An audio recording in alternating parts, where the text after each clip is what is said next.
Hello বন্ধুরা, কেমন আছো তোমরা? আশা করি সবাই ভালো আছো। তো বন্ধুরা, নারুটোর নাম শুনেনি এমন কোনো মানুষ নেই যারা জীবনে হলেও নারুটোর নাম একবার হলেও শুনেছে। টিকটকে হোক, না হলে ইউটিউবে হোক, না হলে কোনো একটা বন্ধুর কাছ থেকে সে নারুটোর নাম শুনেছে। তো আজকে আমি নারুটোর মতো এমন একটা এনিমি সাজেস্ট করবো তোমাদেরকে, যা দেখে তোমরা নারুটোর ফিল নিতে পারবে। তাহলে শুরু করা যাক আজকের ভিডিওটা। তো আজকে আমরা যে এনিমিকে নিয়ে আলোচনা করবো তার নাম হচ্ছে ব্ল্যাক ক্লোভার। তো বন্ধুরা, নারুটোতে যেমন আছে একটি অবহেলিত ছেলে যার ছিল না কিছু, ব্ল্যাক ক্লোভারেও তেমন একটি ছেলে আছে যার নাম আস্তা। জন্ম থেকে যার নেই এক ফুটাও ম্যাজিক, তাও তার স্বপ্ন সব থেকে বড় ম্যাজিশিয়ান হওয়া, ওয়েজার্ড কিং।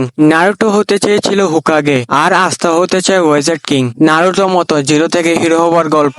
লাইভার ইউনো একদমই সাসকের মতো কুল, স্ট্রং আর এক ধাপ এগিয়ে সবসময় থাকে আস্থা থেকে, যেমনটা ছিল নারুটোতে, ঠিক না? একদমই। আর হচ্ছে ফাইট সিন একদমই দুর্দান্ত, এক কথায় বলতে গেলে অসাম। সব থেকে বড় একটি মেন টপিক হচ্ছে নারুটো সিরিজে নারুটো হার মানে না, মানেই পরাজিত। ঠিক তেমনটা হচ্ছে আস্থা, সে কখনো হার মানে না, একদমই নারুটোর মতো। হতে পারে তোমাদের মধ্যে কেউ দেখেছে, আর যারা এই এনিমিটা দেখেনি তারা অবশ্যই দেখিও। এই এনিমিতে নারুটো থেকে একটা জিনিস উল্টো আছে যা তোমাদের একটু হলেও ভালো লাগবে, এটা আমারও ভালো লাগে। সাকুরা যখন সাসকেকে পছন্দ করে সেটা তোমরা ভালোভাবে জানো। ব্ল্যাক খবরের ঠিক এরকম না। ইউনোর টিমমেট মমসা বেবেলিয়েন, সে আস্থার উপরে পুরো ফিদা। আরো ইন্টারেস্টিং কথা আছে, আস্থার টিমমেট নোয়েল, সে প্রথম তো আস্থাকে এরকম দেখতে পারে না, ধীরে ধীরে সে আস্থার প্রেমে পড়ে যায়। এটাও শেষ না, আস্থা শুধু একজনের কথা শুধু ভাবে, তার নাম হচ্ছে